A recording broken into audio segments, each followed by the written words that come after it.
Well, we're really, first of all, really excited to welcome our fans back. And, last year really wasn't the same that we got used to.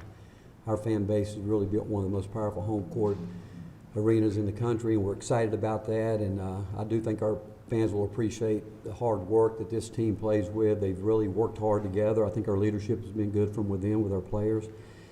So I think, again, Vol Nation is going to be very proud of this group of guys. They've worked hard since we started back in the summer, and looking forward to it. And we have a few injury updates we need to talk about. John Fulkerson is going to miss the exhibition game. He broke his thumb back a couple weeks ago and as in a cast, but we fully expect him to be ready for the opener, so he won't play Saturday. And Jonas Adu has been fighting an illness the last couple of weeks, but other than that, we expect everybody.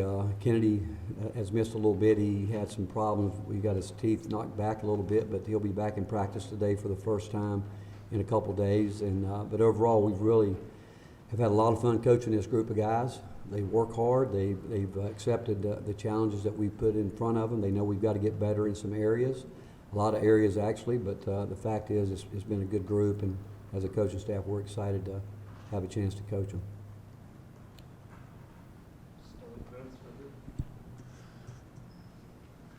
Rick, I know you're far from a finished product, but coaches always talk about competition and how important that is. Do you feel like you're best equipped in terms of depth of roster and competition to help you get better as the year goes on? I do think that. You know what? We've had really good, healthy competition from the beginning, and we've got numbers, full numbers right now, and from where we started, and the addition of some guys, Zakai coming in late, and certainly with our, 7 new players coming in, and the older guys, doing what we've asked them to do in terms of really the leadership coming from them. I think I've got the best coaching staff in the country.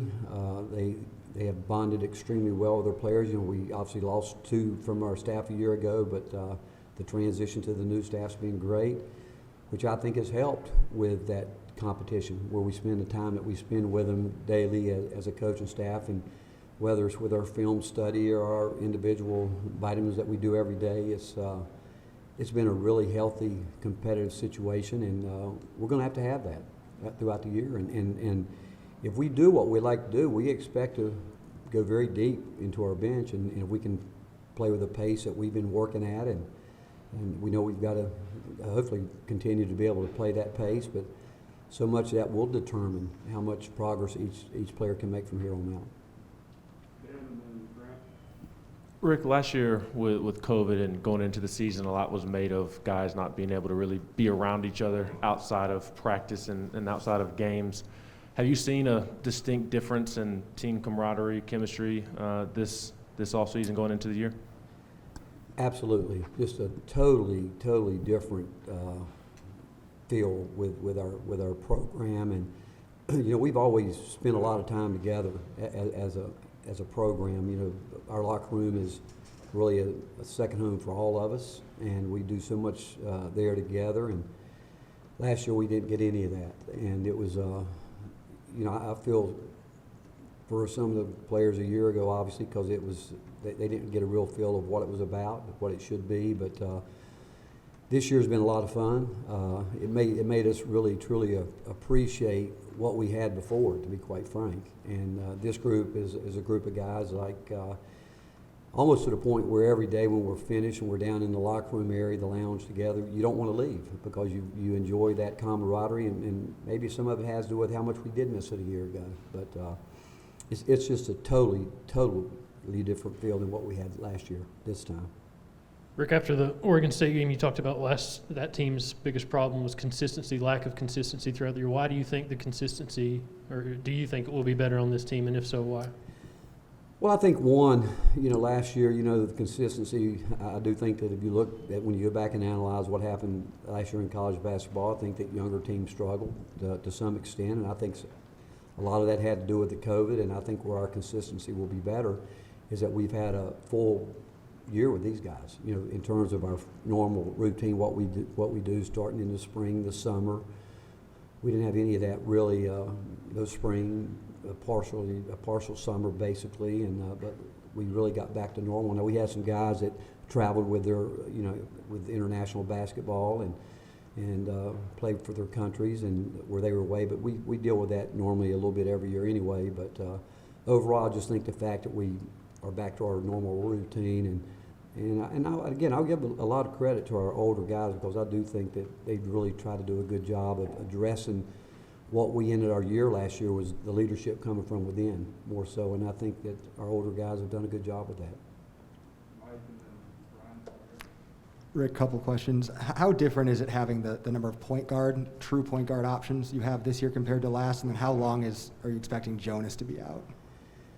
It's different, Mike, in terms of the depth, just like when in practice. I could go down the list with each one. Santi's improved, maybe arguably the most improved player on our team, and his does so many things. It's just fun watching him play, to be quite honest, watching him practice, because he's at a level that's he's got himself in elite shape, and to be an elite player, that's where it starts. And then with Kennedy coming in, and he shows us what we expected and what we've watched him do over the years that we've recruited him. And then we got very fortunate and blessed with Zakai at the end. We knew about him, and certainly the way he ended and the way it worked out.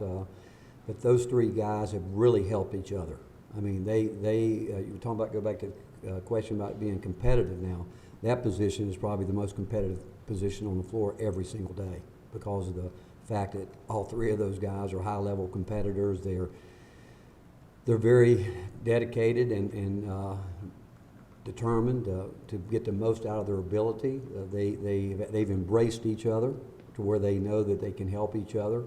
And I will tell you, there could be times this year they could all three be on the court at some point in time because of the versatility that all three of them have. Then Jonas.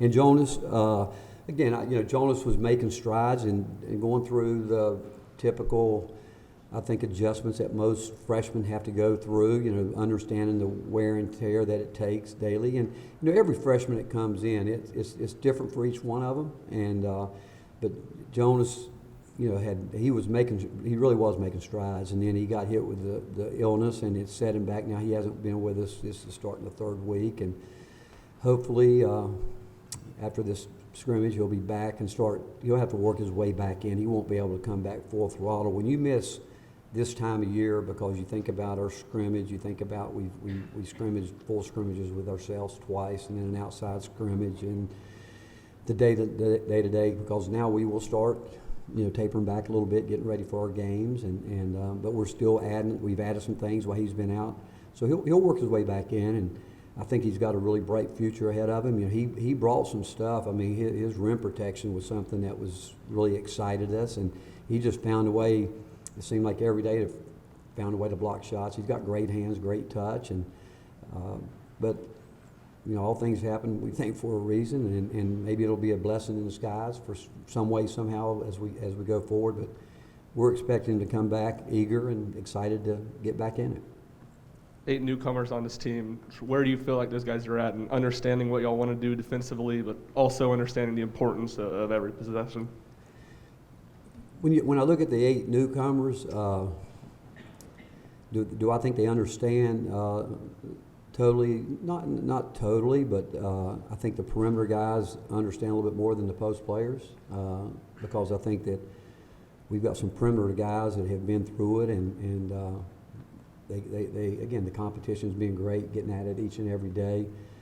But I don't know if it's I'm not going to say it's not normal, but there's a lot of play today where young guys growing up, I don't even know if they've ever heard the term post defense, and understanding that with the way people play today, without true post players. But we've got to get better with our post players. I think they've done a really good job of understanding, I think, the coverage that we want in our different ball screen packages that we throw out there. But in terms of the rim protection that we're looking for, that we think they can give us, and the interior defense, we've got to get better there. Certainly, some of the younger guys struggle, probably more so away from the ball. I think most guys comprehend pretty quickly that what you got to do guarding the basketball, but it's the off-ball actions that they probably have never been exposed to as much as they will be at the competition level that we play against. But overall, the attitude's been good.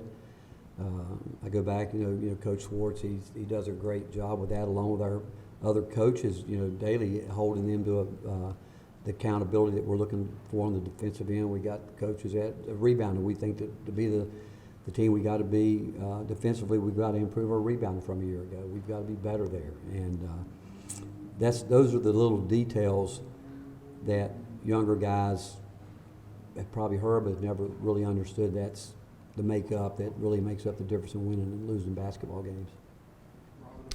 Coach, name, image, likeness, how big of an impact have you seen that be in recruiting? Is it something that kids ask you about when they're on visits? Is it something parents are interested in? How big of an impact is it out there?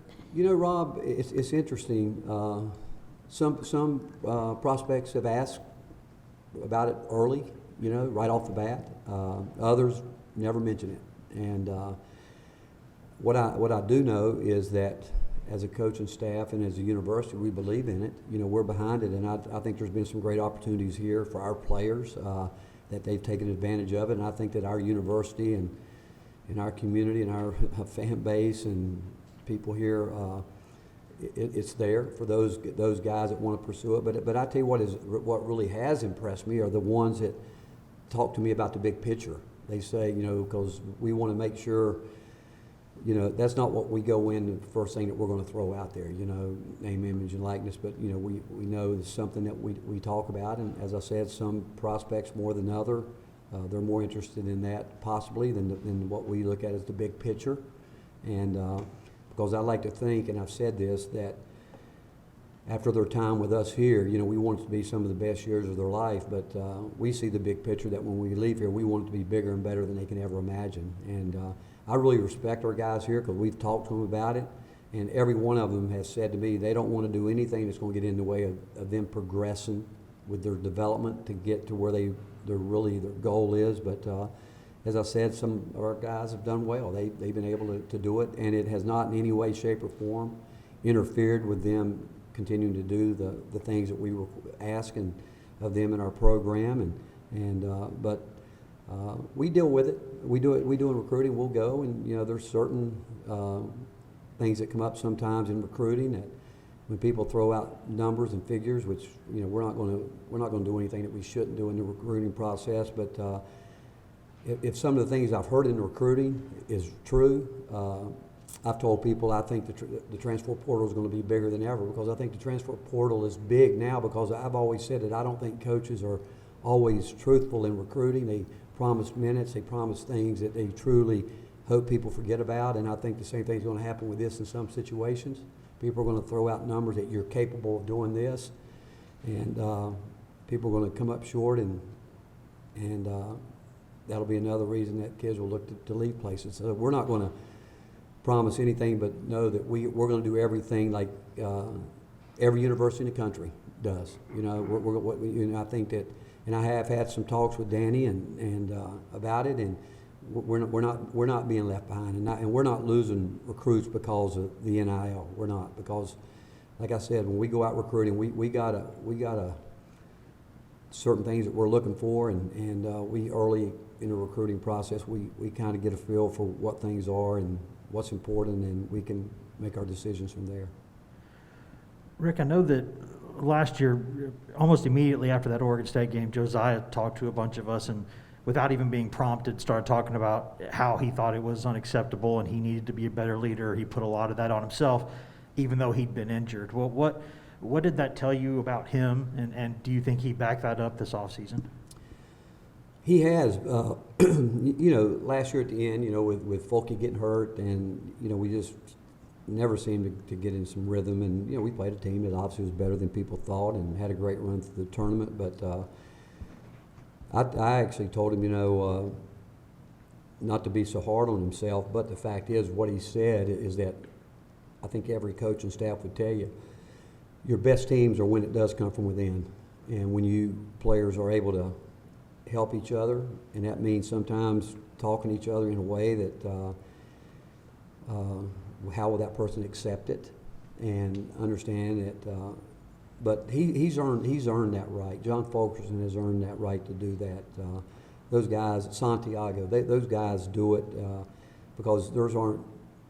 I mean, those guys work. They've put a lot of work into this program, and they've earned it. And but the neat thing with it, up to this point, has been, and I expect it to continue, is how our young guys have embraced them.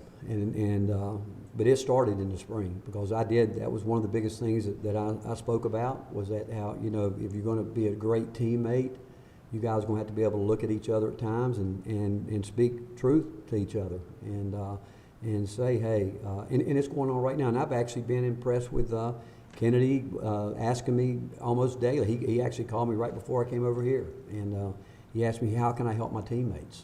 And he asked me specific guys who he could help because we all know we need everyone, and we've not even gotten close to settling into what we think will, be our rotation. I mean, we've been through enough here where I can go back through my years here, starting the first year with a guy like Kevin Punter getting hurt at the end of the year last year, Folke going down when we felt like he was finally starting to get back to somewhat of a groove that we knew to expect from him. So it's a long year. And that's where we want each guy to continue to grow each day, knowing that who knows what's going to happen with along the way. But the fact that almost daily somebody will say to me, what can I do to help my teammates? And again, to be quite frank, that's what we talked about at the end of last year, and to see it working has been fun.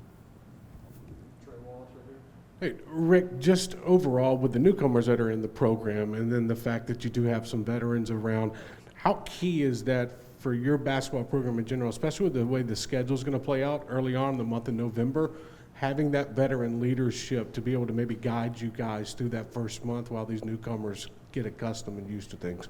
It's important, not just, and again, you mentioned our schedule. I can't imagine anyone having a more difficult one early, but we've always believed in it and think hopefully it's going to get us ready. But it's not just what we do day to day, but the preparation that we do. We'll use our scrimmage last weekend against Davidson. We prepare like it was a game, and it's important that those guys, while we're in there going through that, the older guys ask questions, and I think that some things that they wanted to make clear that I think they knew the answer, and they weren't sure the young guys did. But I think they were willing to do that, and we'll do the same thing against Lenore this weekend. We'll go through it, we'll prep, we'll do it, and what those older guys will do, and they talk about when we leave, the night before a game, like we normally start out 2 days early with some things, and them telling those guys, hey, now this is important. We got to go upstairs. We got to get our work done. Let's not get Coach upset where he keeps us out here longer than we need to because we don't get it. We got to get this early. This is where we got to be focused because we got to get it. And I'd like to be able to get it in shorter times. That goes back to the older guys telling those guys we got to get it, and we can make it easier on ourselves if we're all locked in. And then, the night before the game, the day of the game, pre-game meal from there on back, because once we come normally here, they stay here together from the time we go through our pre-game meal. They normally don't go back to their dorms, so they're together, and they have an hour or so in there, hour and a half maybe, where they're on their own. But watching the older guys take them through it this past weekend was neat, and I think the neatest thing is the younger guys are willing to ask them. They want to play. There's no doubt they want to play, but they're asking those guys, what does it mean? How, everything's down to a detail. Pre-game warm up, how we do it, how we dress, everything we do, and so it's not just practice, but it's getting them to understand mentally how they can get themselves ready and try to make them understand what they need to be focusing on before the game, because they've all been through it, and they would all tell you that, getting ready for games, you often wonder as coaches, what guys, and I ask them that, what do you have to do to get ready to play right now? And most of them can't give you an answer other than do your job, and then you say, well, what is your job? And some of them still quite can't answer that. So it's a never-ending process that you're going through with them, because roles can change, situations can change. But when you got older guys that we need right now to help 7 new guys, it's imperative that they do step up and take that on. For our next question, we're going to go to David Pascal on Zoom.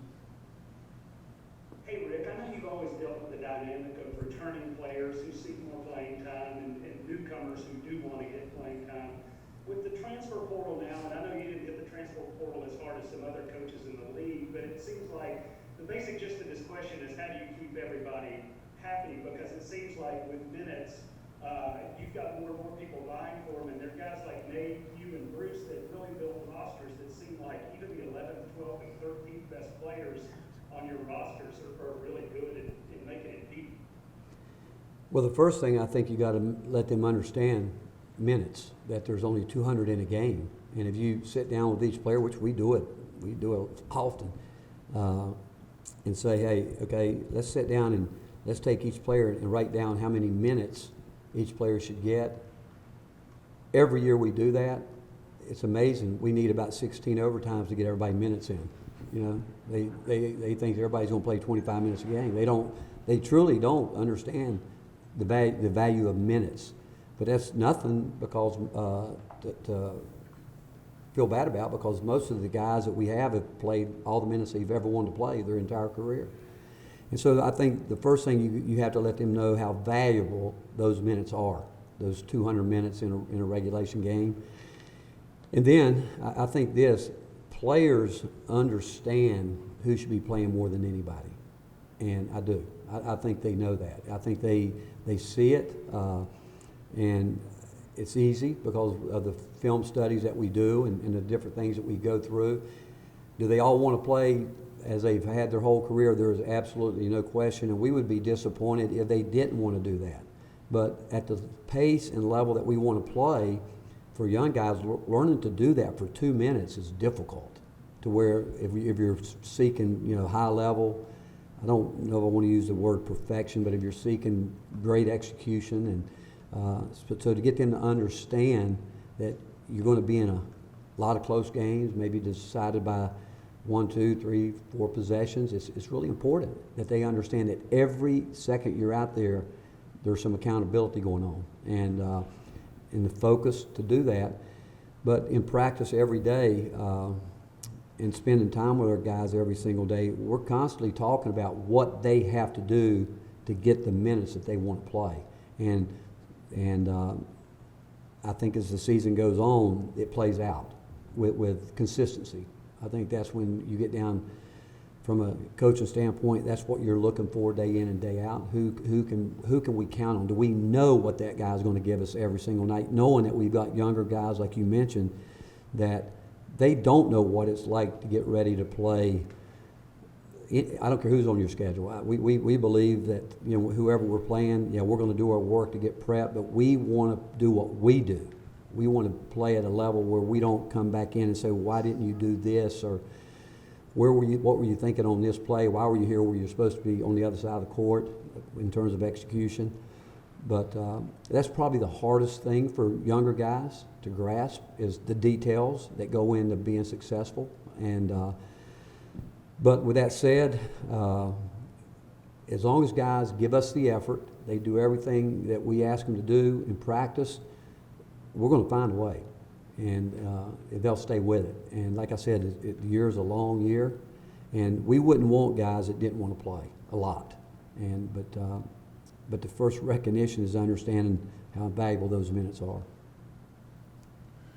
Rick, Tony Vitello said at the Quarterback Club that you're about the nicest human being that he's ever met, and that he's uncomfortable around you because you're such a great guy. What have been your experiences with Tony Vitello? You know what? I think Tony's phenomenal. I love his fire. I love it. I love it because I can think back to when I was his age, and Tony's in, the best baseball league in America, building a program against some of the best great baseball programs. And you know what?